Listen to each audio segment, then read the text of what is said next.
this feast unites us to all our brethren throughout the world, and indeed to all the Christian centuries, and in a sense to pre-Christian centuries. It is a huge feast in the East, Feast of the Illumination. There is a very solemn blessing of water. Baptisms were often conferred. And it is something which causes us to pause. We need to be humble enough to be aware of the greater picture.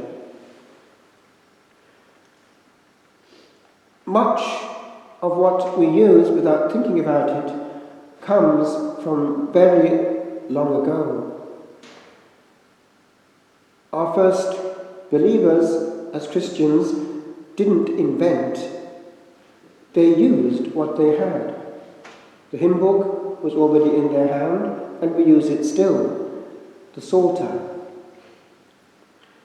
Many expressions, either directly or indirectly, came through. Amen. Let it be. Hosanna. Save. Hallelujah. Praise. Maranatha. Come.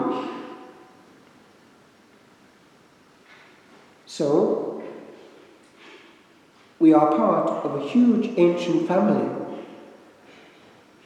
And some things to this day, even actually in the vernacular celebrations, come through. Kyrie eleison. It is so ingrained that they couldn't get rid of it. It was so profound to the early centuries. The Lord is Kyrios. That's the one word they would not use for Caesar. But then, with the centuries, each culture added. And with time, a great diversification took place.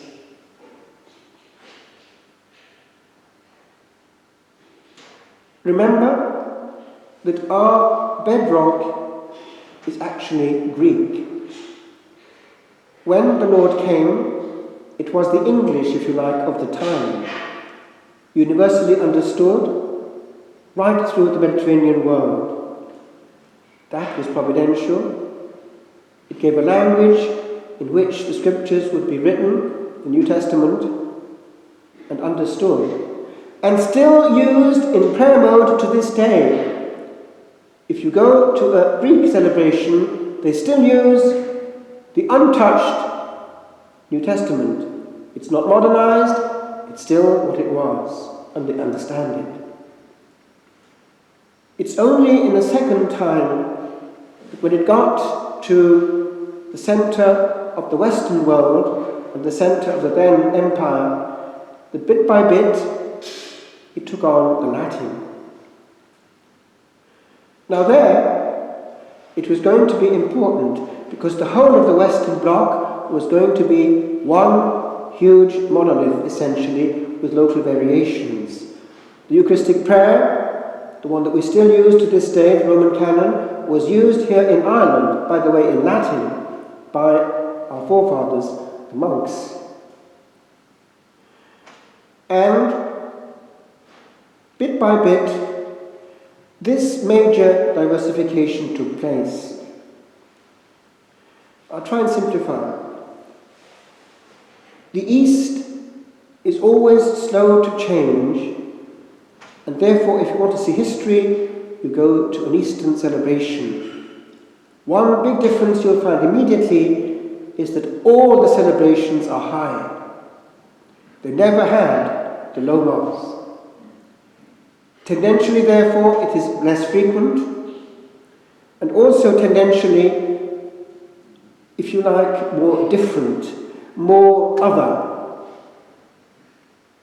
We have the advantage of, with time, having gone into the unsung, but the disadvantage of forgetting sometimes that each one is really coming from the other. It was always a big event in the early church.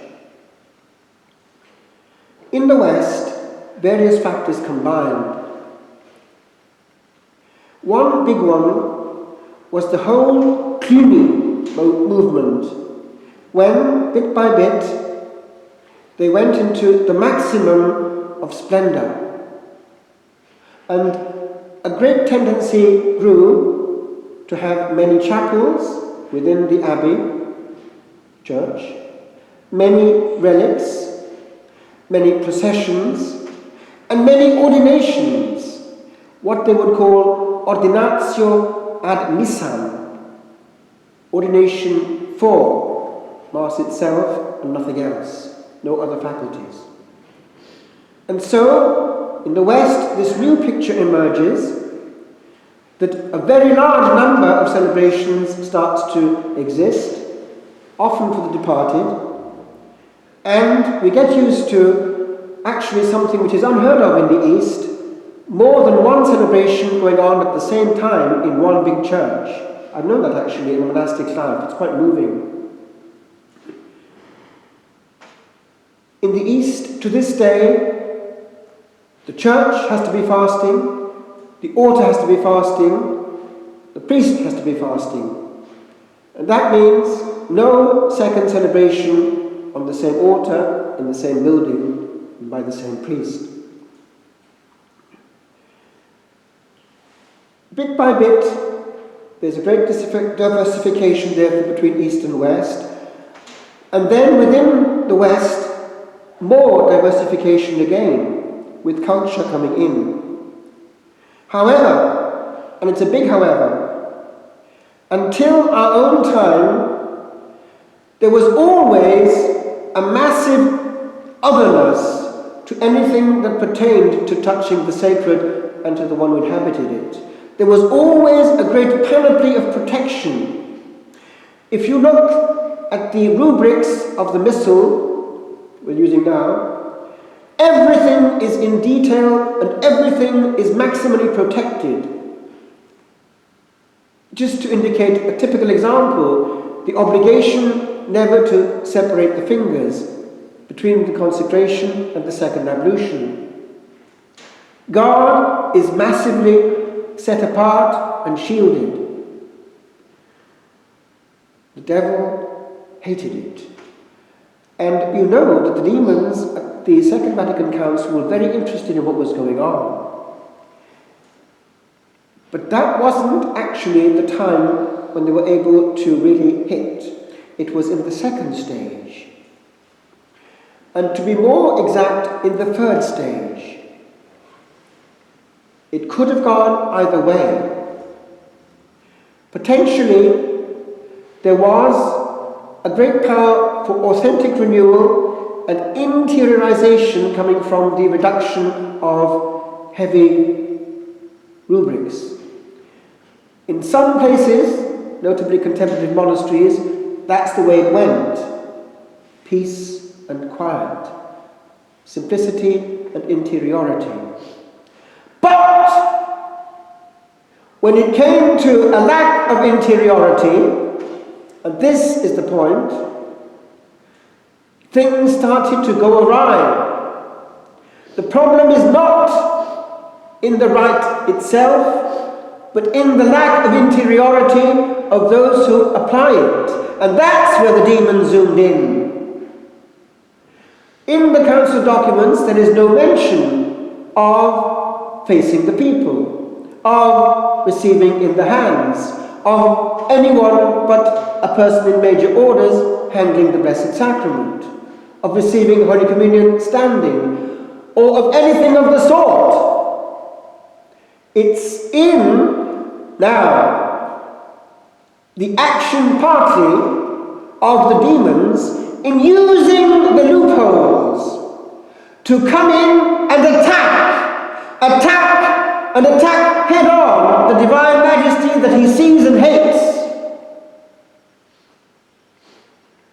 And because there was fairly little resistance on the part of many, not all, he was able to pull off a massive hijacking operation which actually was beyond imagination at the time of the council.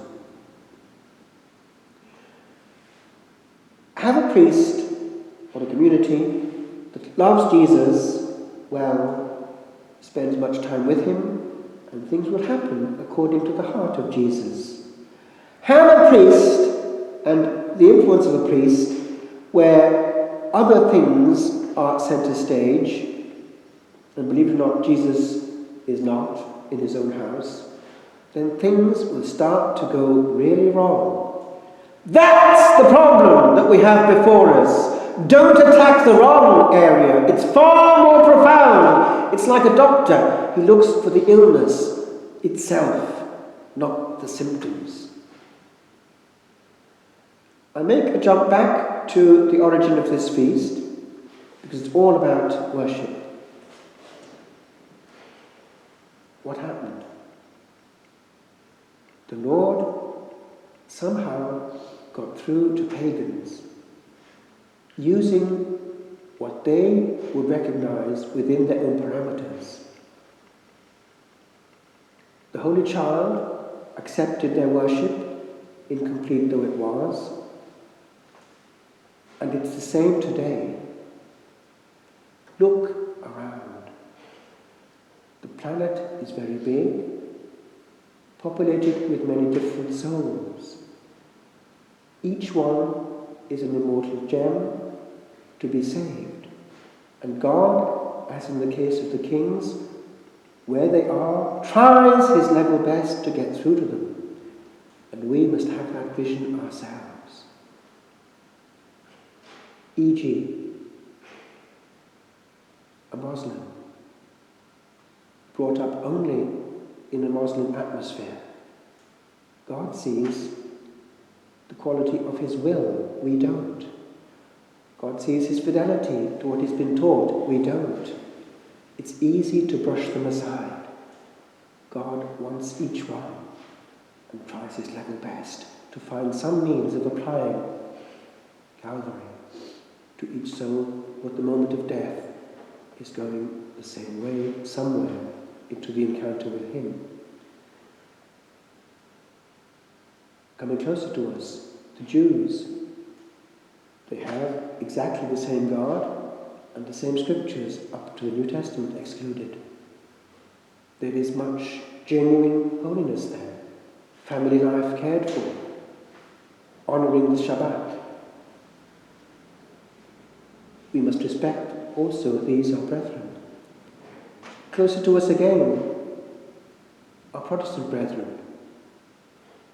Do you think that a person born into that situation who really loves Jesus and prays with all his heart is not acceptable to that heart?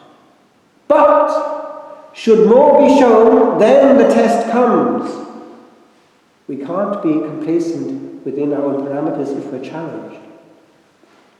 But I remember as a child, because there was a time when I was thinking of leaving where I was coming from, and this one thing kept me for a while.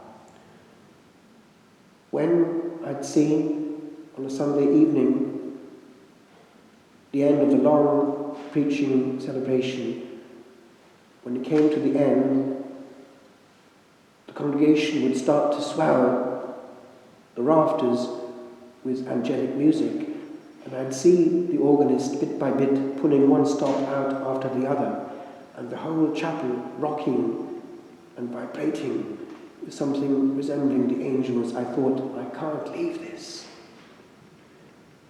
But what I see now looking back is this. They did their best, and they do their best, and at least it's their best. Within that, God is receiving honour and glory.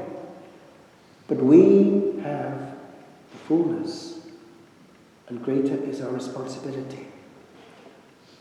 Woe betide a Catholic who becomes complacent, who gives God just the minimum to be saved. God is not fooled. Worship is an expression of love. And if that's not there, automatically worship too would be shoddy. Cheap.